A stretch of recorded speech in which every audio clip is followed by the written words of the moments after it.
Hello everybody, welcome to the Chessbait Drivecast. I know that's not my name. The Chessbait Drivecast doesn't really roll off the tongue really as much, so I'm just going to keep calling it that until someone, I don't know, some random person forces me to change it. Someone put a gun in my head, I don't freaking know. Alright, who is today's guest? Would you like to introduce yourself? I don't know if you want to give yourself a pseudonym or anything. Okay, I mean,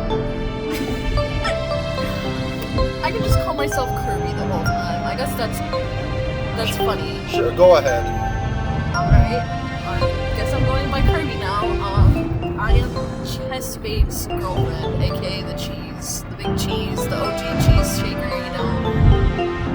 Big cheese. Thank you for that. You're welcome. Anyways, gosh, I haven't done anything, what's it called, content related with you ever, so this is going to be extremely awkward, just like any other YouTube content that any person in a relationship does for the first time.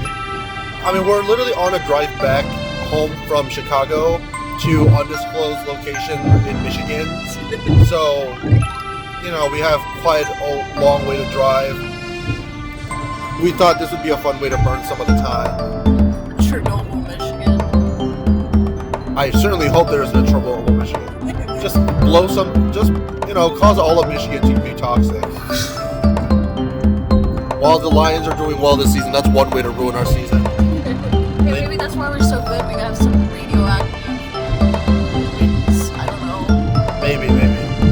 Gosh. Anyways, as usual, I got a couple of topics down to talk about. But before that, the thing I wanted to actually talk to you about, it's funny because back in season 2, 3, I don't remember which one, I actually had an episode recorded down with my brother. He was going to be the first person I know IRL that's going to be on. Well, that's not true. I've done an episode with 2 different Matts, neither of which I'm going to give out their full names because, no. But I've technically done episodes with both of them. I think the last time I did an episode with either of them was when I watched Mario movie. When I watched the Mario movie, that's what it was. If anybody wants to watch that, I don't know, maybe I put an iCard up or something. Who am I kidding? I don't go back and listen to these things. There's no iCard anywhere. Just look up Mario movie Chessbait Drivecast review or something like that on the search bar. You guys know how to use YouTube. You guys are tech savvy. Anyways, yeah, my brother was supposed to be on the show.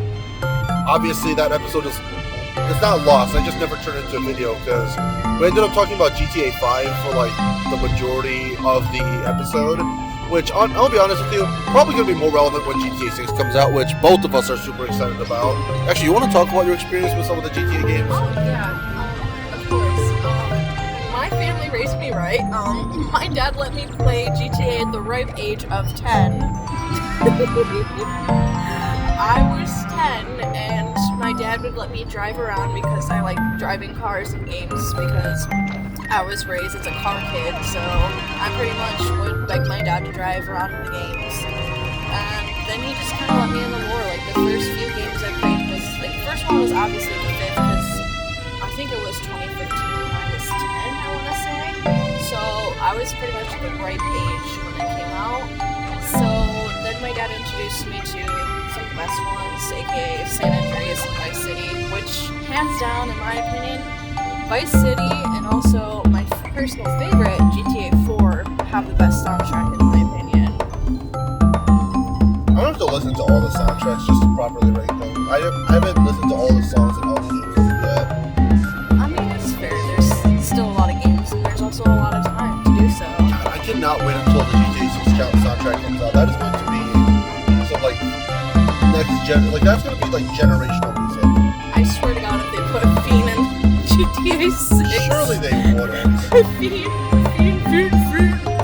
Well, Travis sure, but there's no way they're actually going. I can't. They're gonna play Fiend. They're gonna play Fiend. No, but surely not.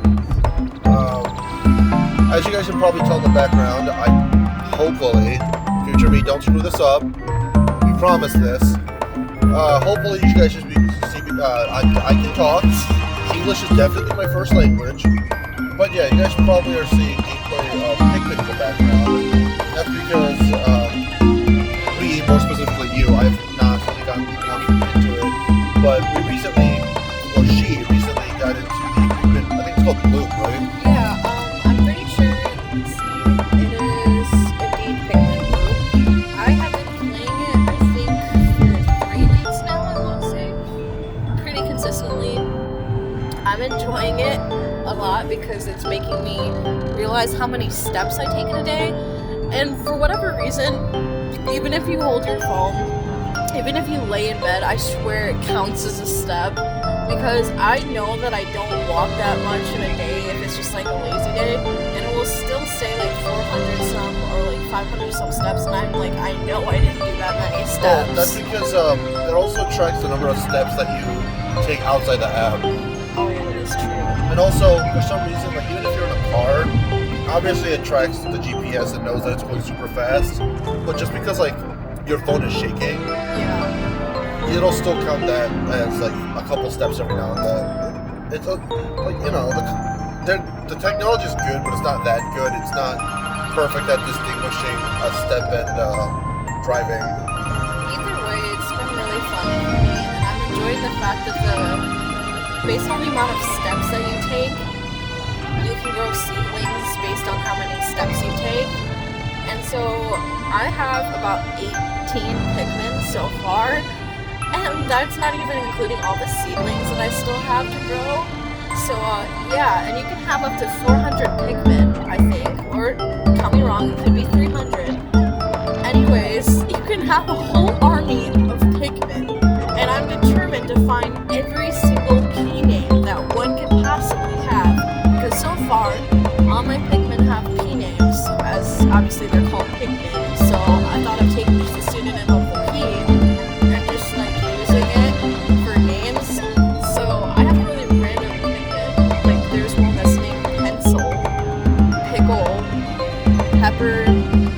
Peppa, and then there's just one named Pikmin.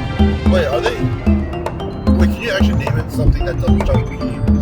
I mean, you can. I'm just choosing to do that. I mean, that's impressive. She gotta run out of P's eventually. Eventually, it's just gonna end up being Okay, but I started off with Paul, so at least I started strong. Mine is Paul. Not just who. But yeah, we're making our way back from Chicago. Got a couple of, got a buddy down in there. Got to see a bit of Chinatown, a bit of the north side as well. I mean, we basically been to Chinatown 3 times at this point, and we still want to go back for some reason. I mean, yeah, there's a bunch of stores there. I'm not gonna lie, the thing I love about Chicago is that it's endlessly, what's the word? Diverse. Not only diverse, but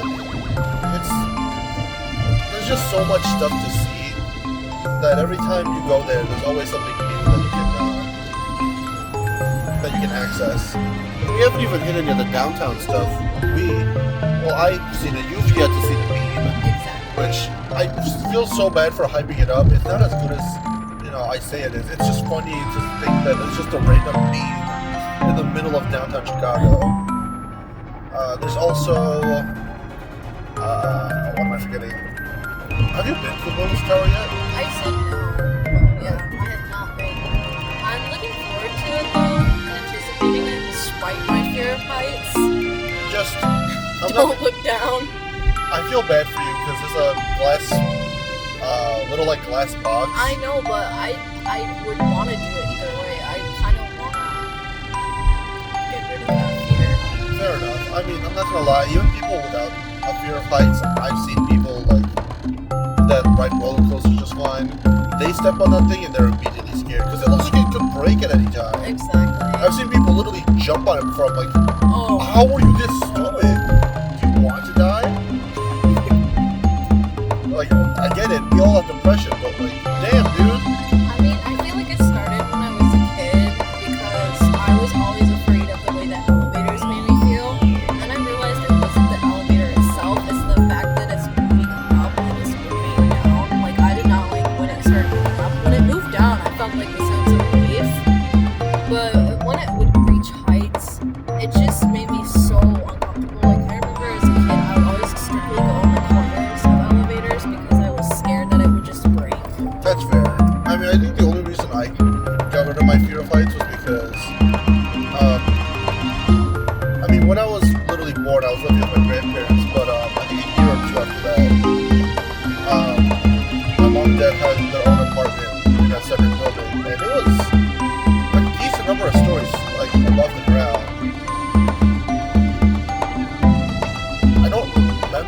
remember staring off the balcony all too often, but when I did, boy, you could tell that it was high. I mean, that's fair. I just remember another one of my times that I really got freaked out, and that was on a Ferris wheel. Thankfully, my great-grandma was there, so I didn't go too insane because she was a frail old lady, and I'm not just gonna scream like a banshee. She was literally the only thing that was holding me from screaming like a banshee, though. Fair enough. Like, I didn't realize it. I was trying to face my fear, and I was like, sure, like, why don't we go on a Ferris wheel? Like, it was my first time being in that town. It was my first time going to this specific fair, and my great-grandma obviously seemed very fine going on there as well, so obviously I wasn't going to turn it down. So we started going up. As soon as we started going up and we got to the top, I was like, Like, I could feel my whole body just basically go numb, and I wanted to scream so bad, but I looked over at my grandma, like my great-grandma, and I'm like, I can't scream. I would feel so awful if I just screamed right now. Yeah, fair enough. Well, let's move on from that. No anxiety attacks allowed on this show. No, there's not gonna be an anxiety attack. I'm just saying it was awful. No, I get you. Oh yeah, circling back to Chicago though. So yeah, the friend I was visiting happens to be Polish. I mean, he was born in America, but you know, his mom's Polish from Poland, his grandma's Polish from Poland. Like, he's been to Poland multiple times. He speaks the language. He is Polish. He is Poland ball.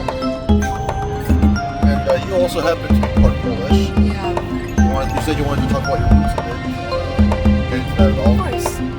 So, for a very long time, I've always known that I've been Polish. Like, it's been something that's been indistinguishable from my dad's side of the family. And you also got to confirm that with your DNA test. Exactly.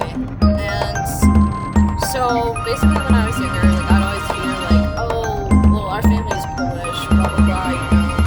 Insert Polish word for booty, aka dupa. I only know people. Yeah, people's true. People. It means beer, by the way. Yeah, so I hear a lot of that stuff as a kid, and obviously I absorbed that, and I was just like, what the fuck is a dupa, man? I was like, what? And so, when I questioned them, they obviously told me what it meant, and they told me it was Polish, and that's when I learned that my great-grandma's parents immigrated here from Poland, and my family had a farm, they had a dairy farm, they had chickens, they had cows, you know, the whole schmo, as Buzz Lightyear would say, a special YouTube poop of my favorite. I do love my schmoes. Also, we finally hit Michigan. So. Yay! We have hit non-distinct place. I'm just kidding. We're literally at the Indiana-Michigan border, guys. What do you want me to say? Like, we're gonna cut off the video before we even arrive there, so it's not like you guys ever know where we live. Anyways, move on. So yeah, my family was very huge when it came to farming. My great-grandparents were Steve and Carolina, and I like to think that I look like my Giga Chad great-grandpa Steve. Man had like the most like Chad facial structure known to man. Like, I literally pull up a picture of him and like, god damn dude, your jawline is like Chad-worthy. Impeccable. Yeah. And it's funny because Carolina looks exactly like how I look too. So like, I pretty much look like a result of the both of them. Oh, yeah. Also, sorry for interrupting. I just saw my time on my phone change one time zone literally in real time. I mean, mine's based off of Google Maps, so it's probably a little different. Yours probably updates soon enough. Yeah. I just thought that was really funny. So basically, growing up, I was always really closer to my dad's side of the family more than my mom's, because I saw my dad's side of the family way more often. And loved going to visit my great-grandma. It's super funny because when she got married to my grandpa, fun fact, for whatever reason, a Polish woman really wanted to marry a Dutchman. So, I'm also Dutch. And so, my great-grandma got married at the ripe age, I think, of 16. And Yay, teenage marriage. I can't clap right now. That's also when my grandpa was born, so yay grandfather. And so I was always really close with my great grandma. Like, I'd always visit her quite a bit. She's your typical Polish grandma. Like, she's just your typical Polish like elder. Like, you cannot go without food there. She was always offering something, whether it's water, whether it's cake, whether it's food. And I always felt bad because, you know, you can't say no to anyone who's Slavic because they'll just be like, please, please, no, I insist that you take this food right now, otherwise I will make you feel guilty if you say no. For anybody who wants a comparative example, imagine, you know how courteous Midwesterners tend to be and how they want to stuff you until you're full. Imagine that, except if you say no, all of a sudden they turn real Southern and just point a gun to your head. So, at least my great-grandma understood. I think that's just because she assimilated so quickly. Like, my great-grandma, who, like I said, like, I'm pretty sure she was born here. Either way, she whomped right into the American culture. She loves country music. Like, whenever I'd visit, she'd always have country on full blast. She also only learned to speak English, and my great-grandparents, like my great-great-grandparents, I love them to death, and they were hilarious for doing this, but they spoke Polish around the kids just so they didn't understand. No, just so they could say things that nobody else would understand. Exactly. But yeah, a very typical Catholic Polish family. Like, my great-grandma has Jesus everywhere, there's rosaries everywhere. And one thing I have to say about my great-grandma, this woman lives in an old farmhouse, and she has breakables in every single corner of the house. So you would not want to bring a young child there, because I swear I'd be so scared to bring children in that household, because I swear that they would just break something and I would like tweak. Like, you can't do even dance in that house, I swear. Like, even dancing or even slightest movement around the breakables, and I swear something would tip over. Not just to mention a kid in one of your grandma's, what's your grandma? Great-grandma. In one of your great-grandma's rooms, just Fortnite dancing as everything breaks. No, it's literally like the saying, go on a China shop. That's literally what it is like. Because as a kid, I was so scared to touch anything because I was afraid I would break it. And she literally has like display cases of so many breakables every single year for like Christmas or like anytime it was gift giving. She'd always give me breakables, and I'm like, I don't know what to do with this. Well, because even though I had a decent sized room, it was still very small, so I had no clue what to do with any of it.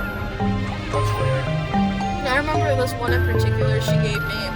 It was a French Revolution set.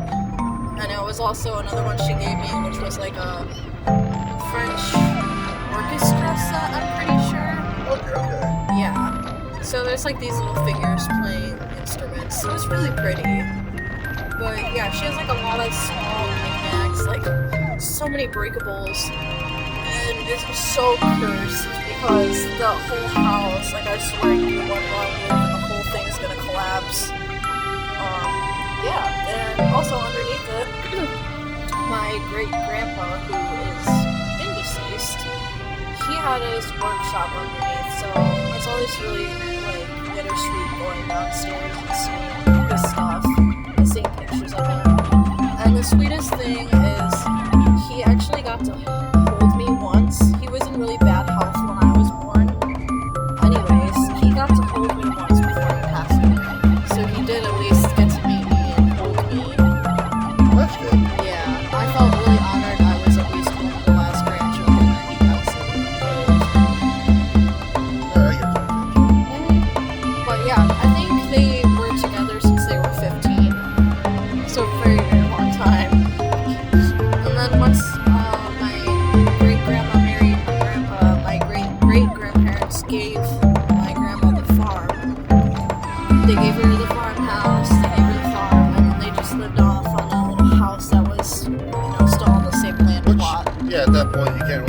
you gotta send off to someone else. But, I was going to say, my grandma was basically the same. I mean, I'm not going to try to compare farm to farm because different circumstances, different areas and such. But my dad's mom, grandma, she also owned probably like a decent bit of land. And when my family moved back to the to the States for the first time, that's when my grandma started slowly selling off plots of the land.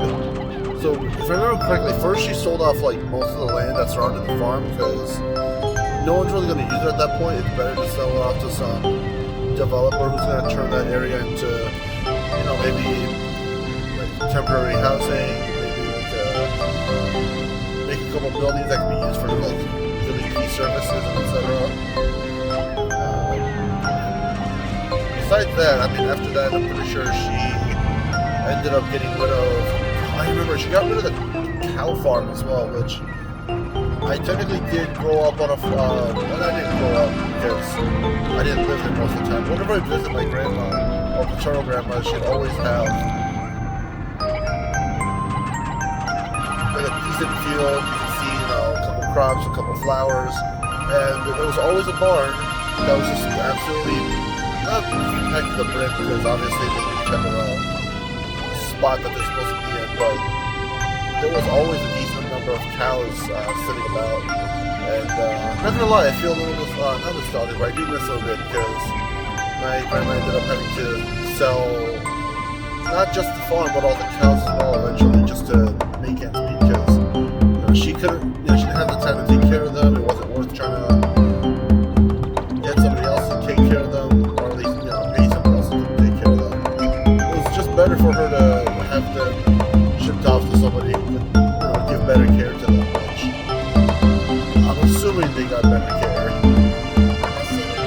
Probably did similar things just because of the fact that I know when my dad was still younger, he showed me basically, because my grandparents and most of my family live on the same lot,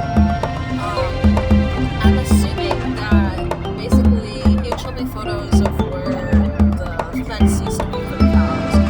I'm assuming that once after my dad was born, like maybe not too long about that, that was in the 80s. I'm assuming that either late 80s or the 90s is when my grandma stopped doing a lot of the farming. Like I know she had chickens for a while. I think my dad said that chickens were like the last thing she had. But she did take care of the cows for a really long time. There was even horses, which, funny story, my grandpa had a horse named, I think, Sun something. It was like a really interesting name. I can't remember his name. But anyways, he used to play hide and seek with the horse. One time, he got too close to the horse's leg and he got kicked in the head by a horse. Oh yeah, I remember you telling me about that. Yeah. But I always thought it was funny. I did not realize that some animals can pick up hide and seek. I mean, yeah. Some of them have better object permanence than others, so whichever ones. I'm trying to remember what things have been a lot easier for them to statistically find you. Yeah. So I feel she gave up that probably like a decade before I was born, I want to say. Because by the time I was born, there was no animals out there besides her dog, which was named Anna. By the time I was born, there was a German Shepherd out there named Anna. And I have to say, she was probably like my childhood friend out there. Where my grandparents live out there in the countryside. It was always super fun because me and her, we would just run outside all the time, run across the huge field. It was always fun because I'd always look forward to seeing her, seeing my great-grandma, hearing her yappings, and then seeing the dog. It was always my favorite part because as soon as we pull in, she would let you know that she knew that you were there because she would start barking up a storm just to alert my great-grandma. And I know my great-grandma misses having a dog a lot too. She did have a dog named Trina for a while, and then sadly, I think she passed away a couple years ago, so my grandma's been pretty lonely without any animals up there because she loves animals a lot. Yeah. But thankfully, she currently has not only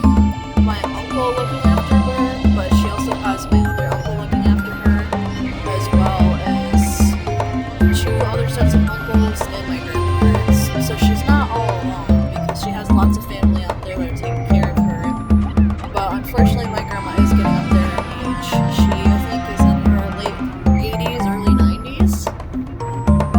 And she is honestly one of my biggest inspirations just because as a kid, I've always been taught to be a hard worker. I didn't really get that from my parents, but I also saw it from my relatives, and she was the first one that I realized that worked so hard. Because as a kid, I knew that having a farm was not easy work, just because a lot of my other relatives have animals. Like one of my most closest uncles I was close with, that was like right on the same plot. He had chickens and ducks, and I know they weren't too easy to take care of, and they also had dogs as well. So I can see firsthand that having that many animals would have been an easy task. But then again, I'm pretty sure she had 4 or 5 kids, so She probably does the one they won't marry, I guess, right? yeah. Family's super huge. I swear at family reunions, I meet a new relative every single year. It's like collecting a Pokédex, but your family. This is super funny because there's relatives that will come sometimes at different points in the years. So sometimes there's relatives that won't show up for a year, and then I'd go to another one the next year, and they'll be like, "Oh my god, I haven't seen you in such a long time. You've gotten so big." And I'll be like, "I don't even know who you are. I just knew you when you were a baby." That's why I don't know who you are. I'm struggling. Feeling a bit. I'll be fine. We have Red Bulls. We'll be away for plenty of time. Look how long this recording has been. It'd be really nice if my phone could work properly. Only 30 minutes, not too bad. But you did mention that you have quite a lot of ethnicities boiled into you. You mentioned the Dutch. You mentioned the Polish. If you want to get into... Other stuff? Yeah. Of course. I'll finish up this part. So, honestly, being able to live inside of my Slavic ethnicity has been really nice. What I haven't mentioned is the fact that I am a mutt. By the way, the mic's on the bottom right. Turn around so you can... Just don't be too close to it. I have to admit, if there is anything that I can say, I am ethnicity-wise a mutt. Because my first few DNA things, of course, are British and Welsh and Irish, being the top, of course. Fun fact, out of all the names my parents chose, despite my mom just deciding to name me because she liked the name, and also it's based on a singer's daughter. Anyways, besides that, it's also an Irish name too, so that's also very funny considering it being the top ethnicity. Anyways. At least they didn't spell it the Irish way. True. I am, I think, 31% Slavic, and not only am I Polish, but I have the fun ability of being Russian as well, which had no clue I was Russian. I assumed I probably was just because knowing the geographical sides, and also just being humbly curious because of everyone knowing that Kaliningrad exists, and also just the fact that, we do love the tensions. And on top of that, knowing just the Soviet histories and knowing how it was back then, it's kind of funny because I started learning Russian at 15 because I heard Russian music, obviously, which was in GTA 4, which is why I say obviously. So I thought, hey, this would be a good gateway to understand Polish because Polish is really scary. I admit, it intimidates me. When I look at it, I can't admit. One gets a little scared. As Russians like to make fun of Polish for it sounds like Interesting. Anyways. So, at 15, I started learning. I didn't take a DNA test until I think I was 18, 19. I say that because my grandpa, he holds all the genealogy. So I asked him, of course, at first, which a lot of my relatives were really happy to see me digging into that because a lot of the grandkids didn't really give a crap, you know, the usual. And so, as a kid, like I said, I already knew I was Polish. As I started learning along, I was like, you know, there's a possibility one could be Russian. So, as I got older and I was studying Russian independently, whether it was talking to my friends, whether it was, do I dare say, Duolingo, and self-videos too, as well as absorbing Russian media and stuff like movies, songs. I took the DNA test last year around Christmas, and I weirdly learned that I am Russian after all, that I do still have relatives living there. I have no clue who you guys are, but Здравствуйте. Здравствуйте. That just means like a formal hello. I don't know. I could speak Russian all I want. Unfortunately, most of the people here are English speaking, so... It's okay. Like I said, English is the native language, so... I don't like the more behind native. It's like, technically, yes, it's a native language, not really... Exactly. Like, my best language, but it's not my first language, so like... It gets very confusing over time. Exactly, and it's so bad because once you learn the language, I swear sometimes you don't always, like, think in English right away, because I've noticed that myself. Like, if I think of something, I'm not always gonna think of it in English. Exactly. So, basically, after that, it's always been kind of funny for me, just knowing that I was Russian after all, and it's made Polish and understanding Polish a lot easier, which was the whole point of me learning Russian. That's good. So, it is reaching the point. Okay.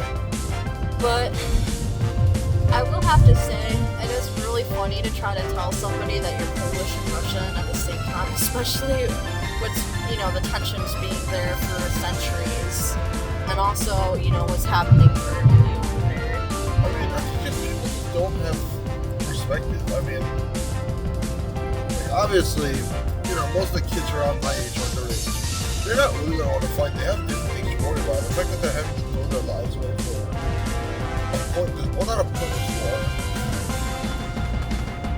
Without a lot of the aid and support, Ukraine would have been immediately smushed out of existence. Yeah. Which I also am a Spanish Ukrainian as well, so I think I'm actually more Ukrainian. Like I said, I'm just a butt at that point. Yeah, you got. Like I said, you got thoughts wrong a lot. Like I said, I'm not gonna say Ukrainian first just because I don't know the culture well. I don't speak Ukrainian, so. Exactly. Can you tell? I mean, you probably can't tell some Ukrainians. Like Russian is like, I mean, in writings, yes. I haven't learned exactly speaking wise because I haven't watched enough Ukrainian media to try to tell the difference. But obviously I can tell by just like the way that the characters are written that it's very much different than Russian. But I used to, when I first started learning, I used to get Russian and Bulgarian mixed up because they're both Cyrillic. But now that I've been learning Russian for about 5 years, I can pretty much distinguish that, hey, I can kind of understand this, but it just looks like, I try to translate the Cyrillic, and it just looks like gibberish to me. It's funny that you said you found all this out for like DNA tests. I'm not gonna lie, personally, very unlikely that I'm gonna send DNA tests. Because one, I don't need the government spying on me with this. I don't know, the government being able to spy on me with stuff. What was I just talking about? Sorry, I'm so tired of that. You just said that you didn't think it'd be worth it to get a DNA test. Oh yeah, because the police could use that as incriminating evidence back in the day.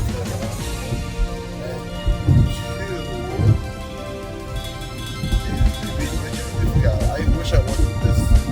I think it's because you told me that you didn't think you'd find a lot. Oh yeah, that was the other reason. Yeah, I I know relatively where I'm from. Like, a lot of Asians that was taking the test have said tests are really boring because, it's only really good for, like, most of Europe and, like, the northern, actually, no. Yeah, I mean, usually most people who tend to do those tests to be of European origin. I don't really know how to say it without giving it away. Like, this specific countries are made. Gosh, I am sorry, everybody. I am more tired than I thought it would be. Like, I am trying to focus my entirety on driving, which is really hindering me from being able to host this properly. And I really wanted to go in depth about writing. Well, I guess you wanted to go in depth about writing. And we're gonna have a nice little conversation slash, I don't want to say argument because I feel like a discussion is a lot more appropriate. But we're gonna have a nice little discussion about our differing opinions on art. Alrighty, I mean, I guess that's what I like about you, is because I feel that we have very different mindsets when it comes to, like, creative mediums, whether it's writing, whether it's art in general. I feel like we definitely have different views. But once again, I would consider myself a writer and an artist at the end of the day, so maybe that's just the reason why, because I dive into those quite frequently, and maybe that's just because of that I have an opinion. Yeah, I suppose so. Oh, that is top question mark or just that is. Like, I see the lights. You go on the other side, but like, you don't know. Oh, never mind the cheese. Have fun, whoever that cop is. I wonder how they figure out to do cop stuff on like a border. Like, imagine if someone did a crime like between two state borders. I wonder if it's to take charge of how proceedings go. I think it's just the jurisdiction, like just like where exactly it is, and where exactly the crime is happening. I mean, yeah, but I just mean if someone's like literally in between states. Because you never know, you never really know where a state ends. Oh, yeah. Alright, I forgot that I was, oh wow, I forgot how, Jessica. I forgot that I was supposed to get a Michigan shotgun, so let's see if I can possibly find a place where we can get one of those. Anyways, that's enough of that. Yeah, but you wanted to talk about your evolving skills as a writer, if you want to go a little more in depth about that. Of course. I mean, I swear this is probably going to describe me in a complete nutshell, but I did not start taking up writing until I was in 5th grade. And when I did start writing, it was over really funny stuff, really stupid stuff. I enjoyed writing a short comic about this dog named Mustache Dog, and do you want to know who his enemy was? Monster Meow. No, his enemy was literally Beard Dog. I mean, I'm not gonna lie, considering it's a kid level writing, I should have expected that. So, I started the series of the book on the funniest note ever. Let me mind you, this is 5th grade toilet humor book written by yours truly. Oh no, stuck in a toilet. No. I started off, so Mustache Dog was once a married dog man, question mark. Anyways, he was anthropomorphic like Bojack. Furry. I'm messing with it, by the way. Go on. So anyways, he was once married, as I said. In the beginning of the book, his wife threw him in the toilet because he was that disgusting. She said, "I don't even want to look at you. You make me want to throw up," and she threw him in the toilet. So, keyword, if you ever want a marriage to last, don't be disgusting. That's basic hygiene. So, yeah, I used to spend my 5th grade classes writing goofy stories. I passed them amongst classmates. All my classmates loved them. And it wasn't until then that I realized that I had something, because I love making people laugh. And combining that with my love of art and also love of writing, it just really seemed like the perfect thing for me. So I still enjoy both mediums. I enjoy writing a lot, and I still enjoy reading a lot, and also drawing. I enjoy all sides of it. So I personally enjoyed reading some of my works too, and like looking back on it. Even thinking about this now, as an adult, looking back at my writing as a child and thinking about all the things. God, I was so harsh. Like, his wife throwing him in a toilet because he was disgusting. Yeah, it was funny. I mean, I wasn't bad. I just feel bad because, like, when I was that age, I would write about Mario teaming up with the Angry Birds. Was it Mario? Yeah, I think it was Mario teaming up with the Angry Birds to, was it Mario? I'm having a hard time remembering my own comment. I think it was Mario teaming up with the Angry Birds to, figure out what happened, the whole point of the Angry Birds game was to figure out what happened to the eggs. Obviously, from the green pig stolen, etc. You guys know how everybody played Angry Birds, you know how it goes. But it's basically just Mario trying to assist the Angry Birds and trying to get their goals done faster. And like each comic was supposed to be a parody of like a level that you would play in the game. I don't know, this was what the Angry Birds hype was like at its peak. Like this was right before the internet like maybe a couple of years before the movie came out. This was when like Angry Birds Space was getting popular. They had the crossover with Leo for some reason, which great movie, but we'll get to that another time. I feel bad that you dealt with such depressing topics while I was just wahooing my way through life. I guess I was a bit too much of a realist, I guess. It also doesn't help that you started playing GTA when you were 10. That is true. I guess I saw reality and I was just like, bam, let's just make some guy get thrown in a toilet because his wife hates him that much. I guess it is true considering I've heard in a lot of marriages, I guess unhealthy ones, that the wife hates the husbands and there's always like, stupid jokes of, I hate my wife. But this time, I made it roles reversed where the wife hates the husband. I'm not gonna lie, when I think of that, all I can think of are like humor comments of I hate my wife. Where's my damn? I don't know. But you see, it's so much funnier if the roles are reversed, because you never think about that, because of society always making that stupid humorous joke. You never think about it from the other opposite way, where the wife just unironically hates the husband. I don't know. I feel like at least recent mainstream media has done an easy job of portraying that. That is true, but this also was the early 2010s, so when I did write the book. I suppose.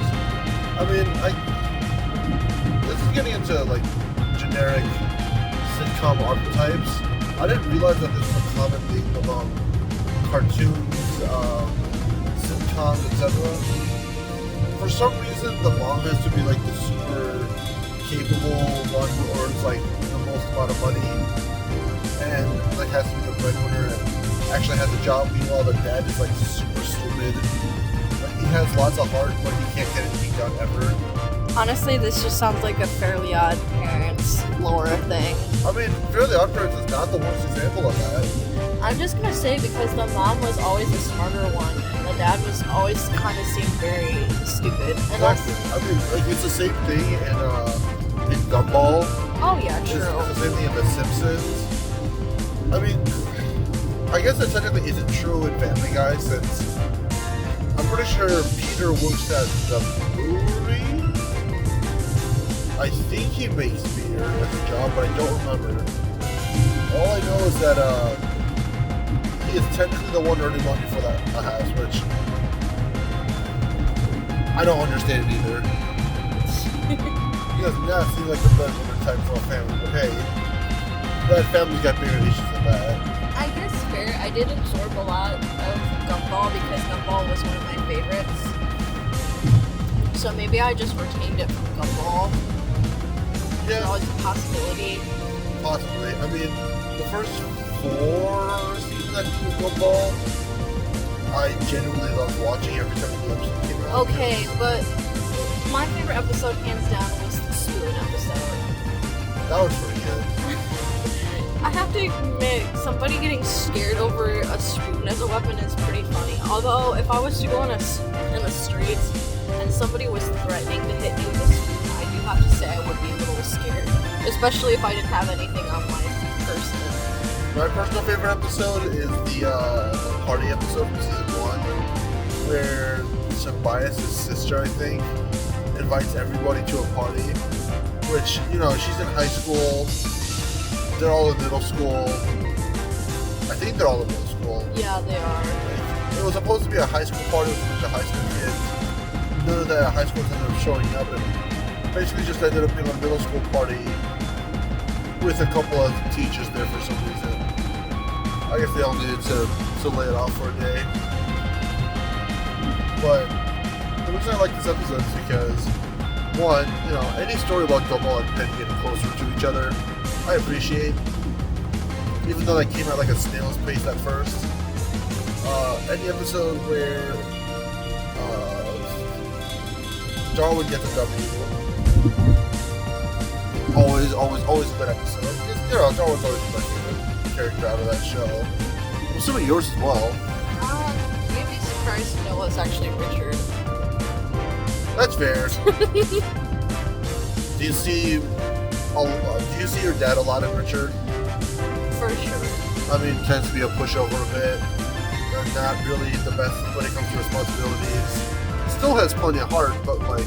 He's a big man-child, if I'm being honest. Yeah, and I'm not afraid to admit it that I've called your dad a man-child. I probably won't say that to his face, I mean, unless if he really does act like it, then I'll have to call him out of it, but you know, I don't want to come out guns blazing, that'd just be rude. Exactly. I swear, my favorite memory of Richard is probably him watching How to Twang Your Panda. How to Twang Your Panda? Yeah. Okay, you asked for it. Was it actually based on a real thing, though? Kind of. So, I'm pretty sure they took the models from the little panda fighter and Ratatouille, because the mice from Ratatouille, like they look exactly like the models from the movie, not that movie, Ratatouille. And oh, there comes the snow. It's like here comes the sun, except now the comes the snow. Do do do do. But yeah, that's all I'm gonna say before we get copyrighted. Speaking of copyright, I don't know how they managed to get away with those barely parodies. But the panda obviously is meant to be the panda from the little panda fighter, which that dude doesn't even like fight during most of the movie, so like completely inaccurate. If I'm being honest with you guys. But come on, having your power be a fart is pretty goddamn funny. I mean, if it's that rancid that it kills rats, which, if I remember correctly, according to the person who did analysis on Ratatouille, remember how Remy almost threw up during one of the scenes? Yeah. Yeah, apparently rats don't have a gag reflex. So the fact that, you know, the rats can even smell something that bad and basically gag and die from it is pretty impressive.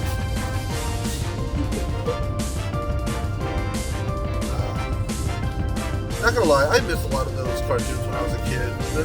I feel like they're not built the same anymore. I remember, I showed you the clip of what the new Titans movie was gonna look like. Oh god. And everybody started saying, yeah, we gotta say sorry to Teen Titans Go. Like we called you bad, but it's only getting worse from here. For me, I love Teen Titans Go, and that was just because, you know, I always loved brain rotty shows, and I feel like Teen Titans Go was like top tier brain rot. I think the issue with Teen Titans Go is the fact that they left Teen Titans on a cliffhanger. Yeah. I feel like if they finished out Teen Titans as a show and then made Teen Titans Go, it wouldn't have been as badly reviewed and criticized. Nowhere near as much, because like here's a full like finished story. Here is a spin-off that is, you know, purely comedic, not meant to be taken seriously. I feel like the fans wouldn't. I mean, of course, there's still going to be plenty of hardcore fans that say that you're, you know, mistreating the character, that using them for purely comedy is irresponsible and whatnot. But like, if you finish the character, who cares? Like, you know, Avatar: The Last Airbender ended. If they made a spin-off show where all the characters joke about waffles for 15 minutes. Getting into... Why am I forgetting his name? Not Zuko. Zuko, you must drink this tea. Yeah, if I got 15 minutes of Aang and Sokka singing about waffles, and then Uncle Iroh singing about Zuko, you must drink tea, to Zuko for like 15 minutes, I'd be perfectly fine with that because the story's already finished. Like, who cares? It's non-canon. It's meant to be a joke. Nobody's taking it seriously. Teen Titans should have done that, where they at least finished the story up. Because everybody, I genuinely swear that is probably the most anticipated ending to any show of Cartoon Network. I guess I could feel the same. Like, the way people felt about Teen Titans ending off on a cliffhanger, and just like Teen Titans making them mad. I feel the same way about My Little Pony, Friendship is Magic, but at least they finished it. But the problem is, the reason why I can't just get into it is the fact that why did they make the designs of the ponies so disgusting? I can't even look at them. Like, at least I can say the designs before were so cute and stuff like that. But what? Which one? Friendship is Magic. No, but wait, I thought the recent ones. I thought they just did another generation. They did, but they also have a show, and I'm pretty sure they have movies as well. I haven't paid attention to that series since my sister watched it when she was a kid. I cannot be bothered to pay attention to that show right now. I can proudly say I've been a Pegasister since I was a child, so... Alright, moving straight along, because that is not my target audience. And I can already see people clicking off the video right now. Let's move on to... I'm just gonna say, for anyone who dislikes My Little Pony, I don't blame you now. I really don't blame you. Okay, moving swiftly right along. You guys don't need to click off right now, I swear, I'm switching the topic. Do you want to talk about your writing first or your art first? Because I feel like that's something that people can actually get into. Alright, for writing... Actually, go on ahead. Alright, for writing, I basically progressed, like I said, since I was 5th grade. I started writing. It's kind of progressed into poetry, but I still enjoy writing short stories time to time. It just takes, obviously, a lot more effort. Which is funny, because, a lot of people like to have rhyme scheme in their, poetry. I could care less about rhyme schemes. It's honestly just flow of the words, my guy. You've seen some of my poetry, like some of those. Yeah, but you put a lot of effort into it. For me, I can just write down words, and I just feel out the words, and just basically about the time of me feeling it out, and towards the end, I just look and there's a full page of words. Fair enough. I mean, poetry for me is I have a thought, and I want to convey it in the easiest to consume way possible. The thought that must be thunk. Exactly, the thunk that must have thunked it. And, I personally, rhyme schemes are fun and all. It's not necessary. I mean, I like to have at least one rhyme scheme in most of my poems. You've read all my poems. Yeah. They all had, one rhyme at least somewhere. Exactly. And, like I'm saying, being able to use... okay, let me back up a bit. Poetry is, pretty similar to painting and pretty similar to any other art forms, where you have many tools and you're given freedom to choose whichever tools you want. Exactly. To try to write what you want. Freedom of expression. Yeah, obviously. You can switch up the rhythm of each line. You can change up what's repeated, what's not, what rhymes, what doesn't. You have all the freedom in the world to choose how you want to express what you're thinking. And, often for me, obviously, it's going to be quite stream of consciousness, just write words on a page that sound funny or interesting in a certain order, and bada bing, bada boom, you're already presenting some topic. Not everyone's going to be like that. I've read plenty of poems where I don't understand the rhythm, I don't understand how they're trying to express something. I remember I had a Maya Angelou unit in my junior year high school English class, and I hated moving through it because half of it is stuff that I'm really engaged in, really like being able to understand. I like the flow of the rhythm. I like the way that you're supposed to be, because we listen to audio book versions of some of these poems, you get to understand the perspective of where some of these people come from. The other half, you just like, even when I listen to the audio book version, I'm like, damn, I do not like this poem. It does not fit rhythmically.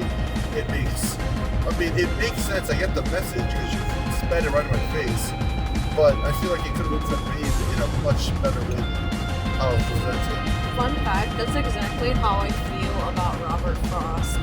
Like, his poems, I very much like trying to read into them to figure it out, because it honestly makes you feel more fulfilled when you figure it out on your own.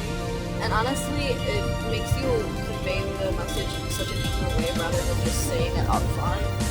And that's like so much of Robert Frost's writing is it's like right in your face. So it's not like you're trying to understand. And I guess I don't like that because I like to, have more understanding, deeper understanding. And if it's just thrown at my face, I don't feel like I'm getting a deeper understanding. I mean, it's the same reason why show don't tell exists in most movies. Nobody likes a dialogue scene where somebody's explaining every plot point beat for beat. Like, sometimes you can express the same way there's the same theme, the same topic in different ways. And the manner that you explain it can make or break how engaging, a movie scene can be. If some schmuck was explaining to you, giving you endless exposition on, here's the good guy, here's the bad guy, here's who we're trying to kill, here's the end goal for the rest of the team. We are the good guys, don't question the bad guys, etc. You're not really getting much out of that. You're just being told, here's the story, here's how it's supposed to go at the end. Sometimes... Sorry, I thought I saw something, but sometimes, as they say, the journey is more important than the destination. How you convey a scene could be just as important as the scene itself. I'm talking about movies still, obviously. Everything has to be said out loud when it could have just been shown through emotions, shown through facial movements, shown through dialogue, just moments of silence. Make something feel realistic, make it feel human. Don't just have somebody explain things out because that's not very realistic. That's a lot more enjoyable. I agree. Like I said, if something's just stuck in front of me, I'm just not going to enjoy it simply because I just enjoy trying to figure out things on the whole. And I guess I've always been like that since I was a kid. And so it's being upfront, being literally told in my face. And even if his poems are like a little bit deeper, like I think one of them was about taking a path in the woods. Like, even if you like read it out, try to understand it, it's so basic that even like most people would be able to understand the meaning right away. And I guess I never liked that. So I've always liked deeper meaning poems. Or like ones that are just so crazy. But at least make it thoughtful, But yeah, the reason I also compared poetry to art forms is because I know you wanted to talk about favorite art as well. I think that's the topic you were most looking forward to talking about. Oh, of course.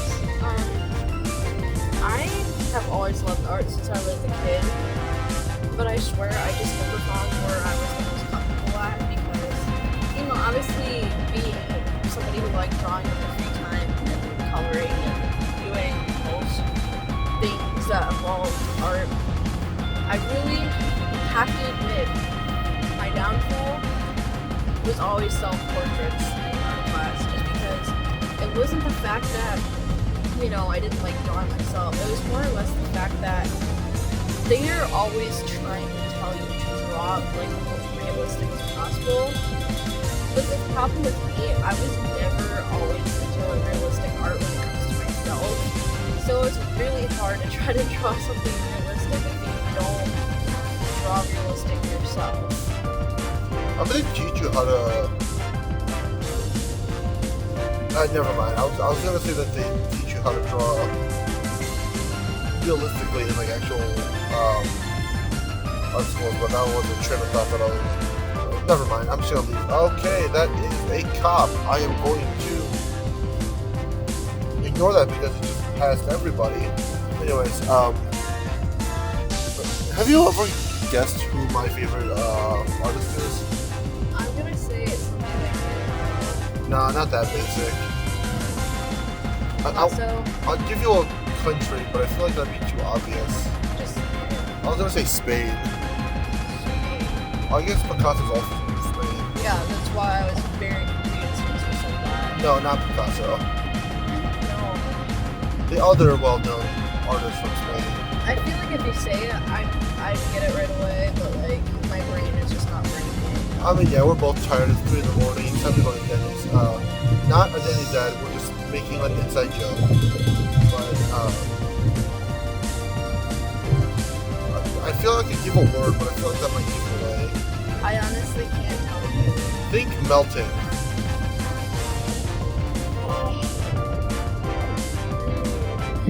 He's right on the tip of my head, but my brain just can't. Salvador Dali. There we go. Salvador Dali. Got it. I don't want to say El Dali. My brain's just dead. But yeah, Salvador Dali. I'm pretty sure Dali, the AI, long letters. The AI actually was named after Salvador Dali. Because, you know, it's DALL-E. Makes sense. Oh, yeah. But, I don't know, I always liked Dali's paintings because they always seemed foreign but familiar. It's like the classic painting with all the clocks. It's like everything looks familiar because all the objects are like very recognizable. But the fact that they're melting, it throws you off. I like that feeling. Yeah. I don't know why I like that feeling. It's very, I don't know, it's just very surrealist, that's all. I like surreal things. I mean, I like surreal beings. I guess I've always been like the same way because of the fact that, like I told you, I don't like things without deeper meaning. So I feel like a lot of that comes into art as well, which I feel like once I hit my sophomore year of high school, that was really when that came out of me. And I started realizing that's what I enjoy in a lot of things. And that was also when I got really inspired by Kandinsky, which is my favorite artist. And he did a lot of avant-garde work, whether it was future cubism, a lot of, out of the box, no pun intended, for future cubism. Really out of the box things. So I used a lot of line work, a lot of shape work, a lot of pattern work. And my mom told me that as a kid, like little kid, because obviously kids can't formulate things, they just draw shapes and stuff. I would sit there and draw patterns according to my mom. Like I would draw lots of shapes.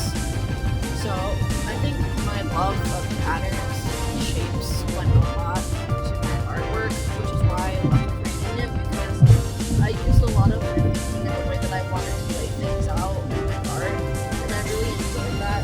Once my piece came to life, I could really envision why my brain likes the pattern so much, because I'd use a lot of colors that I like, I'd use my favorite shapes, and say if I was really happy at the time, I'm using more brighter colors, I'm using more shapes that I enjoy. When I'm upset, when I'm feeling something, when I'm touching the brush, I can tell that my shapes are more rigid. I can tell that I'm using darker colors. I can tell that the way I'm expressing myself is a little bit more sad than the basic pastel hacky shapes. Alright. I know you were talking about portraits on slow girl. Did you hear about the story of an artist from was it Amsterdam? I know somewhere in Europe, I think. They got diagnosed with Alzheimer's, I think. Like they knew that they were going to slowly end up losing memory and basically fading away as. Yeah. the brain just stops creating memories. But basically every year, or as consistently as he possibly could, he started drawing self-portraits of himself. Genuinely, like, looking at the self-portraits that he made over time, it's kind of horrifying to watch. Because, you know, the guy has dementia, he's slowly forgetting himself over time. So, you know, at first, you realize that certain facial features are missing, the pictures maybe not as detailed. Then you realize that as he's trying to draw himself more and more often, you know, further into the future, just to see if his art abilities are still working and whatnot. It looks like the picture is slowly becoming deconstructed and becoming more and more corrupted as time goes on, which is really depressing to look at because, like, you look at some of the early self-portraits, like, these things look really good. And, like, the further you go on, the more distorted the photos become, the more unrecognizable they become eventually. It is just really scary to do. During the later stages of, I almost said Asperger's, that's the wrong thing. During the late stages of dementia, you can see that he's trying to, like, recreate his face using, you know, all the things that he learned in art school. You know, you start with the body, you start with circles, you figure out which lines connect to which, and you're trying to draw yourself, but all you end up making is just like a skeleton, you know, what you draw as a sketch on the first layer before you actually like draw everything out and make everything look nice. But eventually it just got to a point where he couldn't even draw himself, which, you know, he was dying from dementia. It would have happened slowly, but, you know, just seeing the last couple of things that he did of himself right before he ended up dying was just the most saddest thing to watch. Like, it looks like a completely unrecognizable man. It looks like someone who's just lost in their thoughts because, you know, everything's being played on repeat and shuffled by rhythm. I don't know, from the way that dude was trying to draw himself by the time he was really far into it, that's what it seemed like he was basically doing, just trying to, like, restart from the basics, but he can't even look what his face looks like anymore, so, like, he has nothing to work with. It's quite a sad story. I guess it just shows like the scary realities of aging, how we slowly lose our abilities to do things, and also how withering our memories and waves before we can't even recognize our features. Yeah, I mean, it's sad that it can only hold much so far at once. Sorry, I was having a different train of thought in my head. I should probably turn on that Red Bull. Well, crack open a Red Bull soon. Now, how long will it take? You don't have to actually take one out right now. I'll just have it once we're done with the recording. Honestly, hour and 9 minutes, not bad. Like, I'm pretty sure my episode on my own was only like 40 minutes, so I wasn't really expecting things to be too long or too short. I would link most of your stuff. It's probably best that I don't. I don't think your content and my content is exactly necessarily has overlap when it comes to branding. Of course, I guess if you wanted to, I mean, if anybody really was curious, at least the people who's in my private server, I'm gonna try to integrate my IRLs more with you guys. So, you know, I'm gonna try to make a chat. If you guys wanna stick around or whatnot, feel free to do so. But for everybody else, yeah, you want to say something? It's been honestly really refreshing to talk like this, especially since I do more questions. Which I always hope you'd ask more questions. I would. It's just I am like fading in and out of sleepiness. I see. You guys can already tell from how I'm talking that midway through sentences, sometimes I just forget my train of thought, or I'd have trouble remembering what I'm talking about because, unfortunately, when you are tired and you're trying to drive and talk at the same time, one of those things has kind of got to be thrown out the window. Currently, it is my ability to properly MC this show, which, you know, that's fine. And I mean, to be fair, I also have PhD, so my brain is currently somewhat at a rotting level, so I completely understand us just going topic to topic and like not having a linear theme whatsoever, because my brain is just like, yes.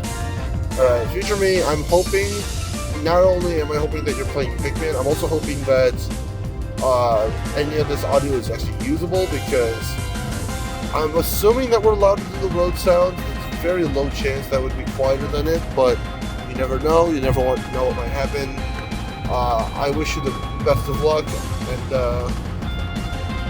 I don't know, I mean, you enjoy my videos. I know you said you'll be watching this back. I just have one thing to say, and that's see you, Space Cowboys. And Cowgirls. And on that note, I mean, look, I'll bring her back for other content. For now, we're going to leave it at that. And I'll see you guys on the next episode of the Chessbait Drivecast, whoever that may be. No idea who these guests are going to be. I kind of just pick and choose people based off who's available and who's not. Like, Lightning's episode was a complete out of nowhere, and I don't know if this is going to be episode 3 or 4, depending on if Losh is available. Because I know he wants to do an episode as well. I kind of just do these based on who's available and who, you know, wants to talk about stuff that they're passionate about. So that's really all this season is meant to be for.